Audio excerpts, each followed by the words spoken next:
In the eponymous words of arms dealer Yuri Orlov from the 2005 film Lord of War, of all the weapons in the vast Soviet arsenal, nothing was more profitable than an automat Kalashnikov model of 1947, more commonly known as the AK-47 or Kalashnikov. It's the world's most popular assault rifle, a weapon all fighters love. An elegantly simple 9-pound amalgamation of forged steel and plywood. It doesn't break, jam, or overheat. It will shoot whether it's covered in mud or filled with sand. It's so easy, even a child can use it. And they do. The Soviets put the gun on a coin. Mozambique put it on their flag. Since the end of the Cold War, the Kalashnikov has become the Russian people's greatest export. After that comes vodka, caviar, and suicidal novelists. One thing is for sure, no one was lining up to buy their cars. What could be more iconic than the Kalashnikov assault rifle? Simple and elegant, yet crude and rough. Its beauty contrasts with its utilitarian industrial design. It's the rifle of choice for militaries, revolutionaries, narcos, and terrorists alike, and the fuel for any insurgency or coup. They do say that one man's terrorist is another man's freedom fighter. It's cheap, effective, and deadly, egalitarian, practical, and accessible. A weapon for all, in keeping with its socialist origins. So, what makes the Kalashnikov so unique?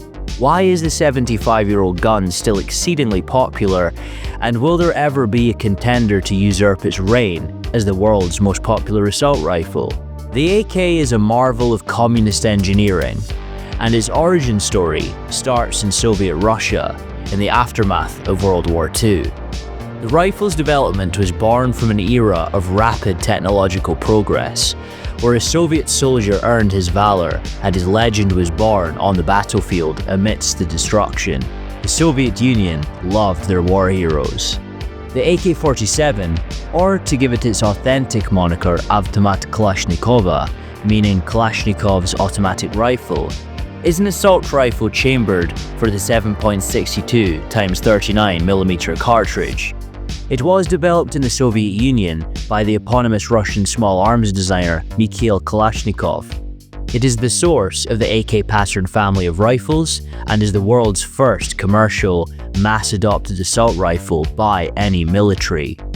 75 years after its creation, the AK-47 and its licensed variants remain some of the most iconic, popular, and widely used assault rifles in the world.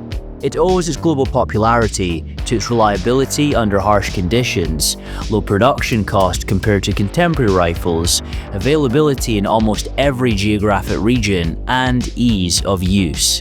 There are approximately 500 million firearms worldwide, and as of 2004, roughly 100 million belong to the Kalashnikov family, 3/4 of which are AK-47s.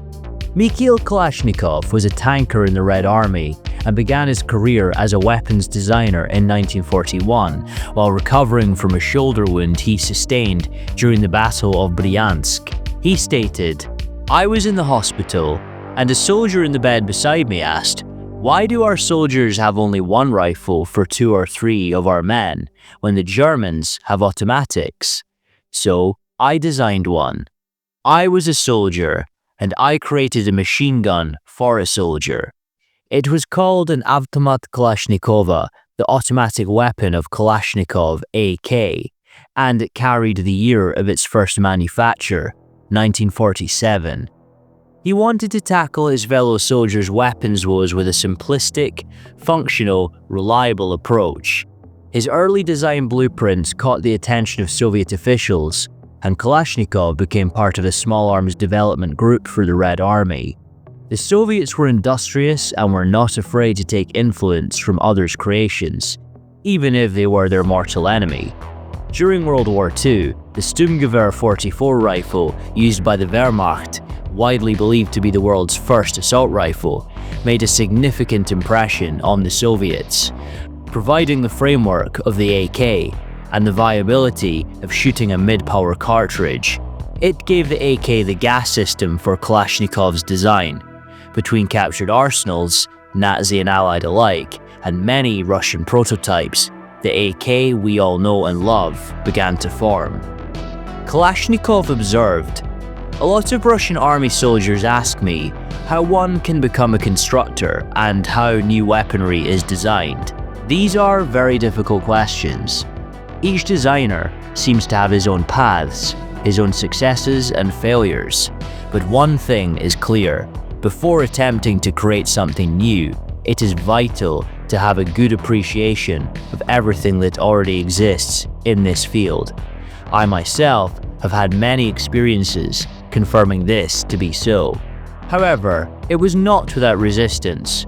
Some claimed Kalashnikov copied designs such as Alexei Bulkin's TKB-415 or Sergei Simonov's AVS-31. Kalashnikov began work on a submachine gun design in 1942 and a light machine gun design in 1943. On the 15th of July, 1943, designers demonstrated an earlier model of the Sturmgewehr before the People's Commissariat of Arms of the USSR. The Soviets were impressed with the weapon and immediately set about developing an intermediate caliber, fully automatic rifle of their design to replace the PPSH-41 submachine guns and woefully inadequate and antiquated Mosin-Nagant bolt-action rifles that armed most of the Soviet army. There was some trial and error in the development of the AK.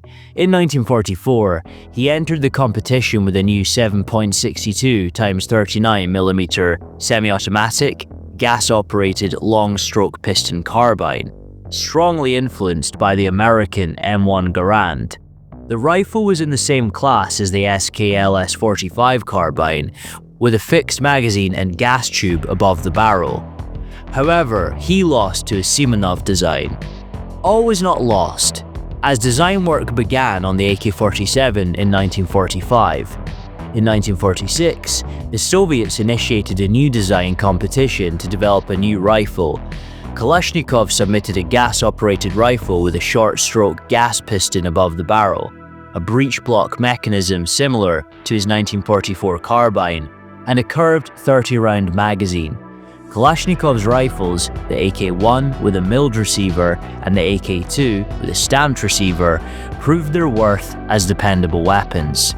The Soviets accepted the guns to a second round of competition testing alongside other designs. These prototypes, the AK-46, had a rotary bolt, a two-part receiver with separate trigger unit housing, dual controls, separate safety and fire selector switches, and a non-reciprocating charging handle on the weapon's left side. This design shared many similarities to the STG-44. Its slightly tapered casing gave the AK-47 its distinctive curved magazine. In late 1946, one of Kalashnikov's assistants, Alexander Zaitsev, suggested a major redesign to improve reliability. Initially, Kalashnikov was reluctant, given that their rifle was already above the competition. Eventually, however, he relented. From this, a legend was born. In demonstrations, the 1947 prototype outperformed rivals in almost every metric and was readily embraced by the Russians, although its initial manufacturing issues delayed mass adoption. In November of that year, Kalashnikov completed the prototypes. The rifle used a long-stroke gas piston above the barrel. Kalashnikov combined the upper and lower receivers into a single receiver. He combined the selector and safety into a single control lever/dust cover on the right side of the rifle, and the bolt handle was attached to the bolt carrier, which greatly simplified the design and production of the rifle, making it viable for mass adoption. The RPD light machine gun and the semi-automatic SKS carbine would also provide a framework by lending its intermediate cartridge to the AK-47, the previously mentioned 7.62 x 39mm round, also known as the M43. The select-fire rifle was chambered for a new intermediate cartridge, the 7.92 x 39mm Kurs, and combined the submachine gun's firepower with the rifle's range and accuracy. In early 1948, the first Army trial series began. In addition, the Russians introduced the fixed-stock version into active service for selected units of the Soviet Army. The AK proved its reliability and versatility in many conditions and possessed convenient handling characteristics. In early 1949, the AK was officially accepted into the armed forces as their official combat weapon, known as the 7.62mm Kalashnikov rifle, and adopted by the member states of the Warsaw Pact. Not since the advent of the atomic bomb would a piece of military technology fundamentally change warfare forever. Production wasn't smooth sailing, as it faced many difficulties during the initial phase. The first models had stamped sheet metal receivers with a milled trunnion and buttstock insert and a stamped body. Kalashnikov encountered difficulties welding the guide and ejector rails, which caused high rejection rates. Instead of halting production, he substituted a heavy machined receiver for the sheet metal receiver. Despite the production of these milled rifles beginning in 1951, they were officially referred to as AK-47 based on the date their development started. However, they are widely known among collectors and in the current commercial market as Type 2 AK-47, which turned out to be a more costly process. However, sacrifice can result in great rewards, comrade, as machined receivers accelerated production, and the Russians quickly adapted the tooling and labor for the earlier Mosin-Nagant rifle's machined receiver. As a consequence, the Soviets were not able to distribute large numbers of the new rifles to soldiers until 1956. During this time, production of the interim SKS rifle continued. Any issues were remedied by 1959, when the Soviets built an improved, modernized version, the AKM. Automat Kalashnikova modernized, M for modernization or upgrade in Russian. It replaced the milled receiver with a stamped metal one, which made it lighter and easier to produce. In addition, they added a slanted muzzle brake on the end of the barrel to improve the accuracy of automatic fire and compensate for muzzle rise under recoil. They also added a hammer retarder to prevent the weapon from firing out of battery, so the soldier didn't have to close the bolt. Applicable during rapid and automatic fire. It's sometimes called a cyclic rate reducer or a rate reducer, as it reduces the number of rounds fired per minute during fully automatic fire. An added benefit was the rifle was roughly 1/3 lighter than the previous model, which was helpful in a do-or-die situation. Most licensed and unlicensed productions of the AK derive from the AKM variant, mainly due to the easier production of the stamp receiver. If you encounter an AK in the wild, it's this variant, because the Russians produced it in more significant quantities. They may be referred to colloquially as AK-47s, but this is only correct when applied to rifles based on the original 3 receiver types. In the Iron Curtain, it was called the Kalashnikov or simply the AK. The differences between the milled and stamped receivers included rivets rather than welds on the stamped receiver. In addition, a small dimple was placed above the magazine well for stabilization. Later, in the 1960s, the Soviets introduced the RPK light machine gun. This machine gun had a stronger receiver, a longer heavy barrel, and a bipod that eventually supplanted and phased out the RPD light machine gun. Following this, large numbers of variants were produced, domestic and foreign, from the AKS-47 and AKMS with a folding stock to the improved but small caliber AK-74 and AKS-74, which emerged in, you guessed it, 1974. It fired a lighter, deadlier, higher velocity 5.45 x 39mm round with more significant wounding potential. The AK-74 began as a supplement to and eventually replaced the AKM in service to the Soviet military. This design created a recipe for a viral weapon. Out of all the small arms that had been produced combined, 1 in 5 is an AK. Considering this staggering fact, It should be no shock that there were numerous foreign-produced AK Passion rifles from the Soviet bloc to China and North Korea. Variants include the Chinese Type 56, the North Korean Type 88, the Yugoslavian Zastava M70B1, the Romanian PM-MD63 and GPWA-SR2, the East German MPI KM, the Polish WZ-88 and AK-74 Tantal, various Hungarian editions such as the AKM-63, AMD-65, AMM and FEG NGM-81, as well as non-communist versions such as Israel's Galil AR and ARM, the Finnish Valmet M62 and M76, South Africa's Vector R4, R5 and R6, and the Indian IN-SAS. The more minor variants, usually favored by special operations units, include the AK-74U and the rarer AK-MSU, the Yugoslavian Zastava M85 and M92, the Romanian AI-MR, the Israeli Galil MAR, and the East German MPI AKMK. Naturally, various heavy machine guns and sniper rifles based on the AK platform by multiple countries were manufactured, such as the RPK and RPK-74, the Valmet M78, Zastava M72, the PSL Sniper, the Iraqi Tabuk Sniper Rifle, the Galil Sniper Rifle, and the Zastava M76.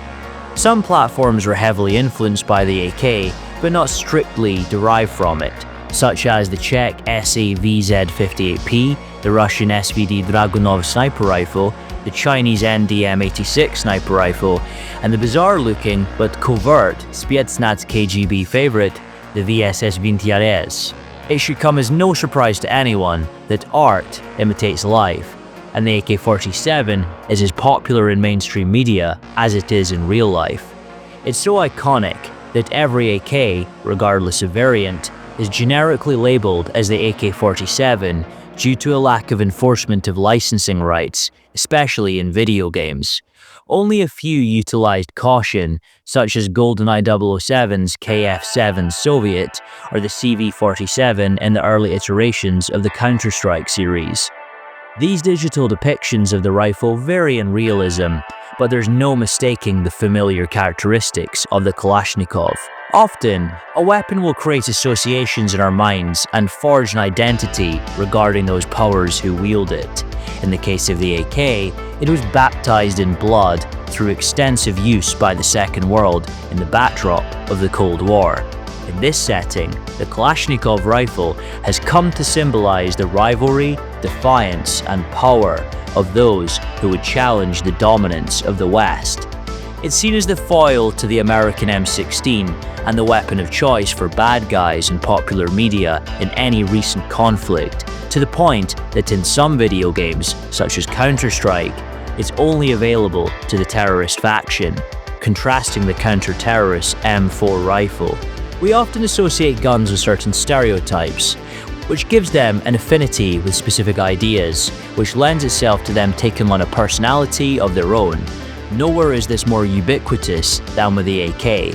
Perhaps it's by association with poorly trained rebels, or simply an effect of its design, but when you think of an AK, your mind doesn't jump to accuracy or precision. Long bursts of automatic fire, the spray and pray tactic, seem more apt for this socialist war tool. It's strange, because it has more than adequate accuracy and can hit and neutralize targets within its effective range.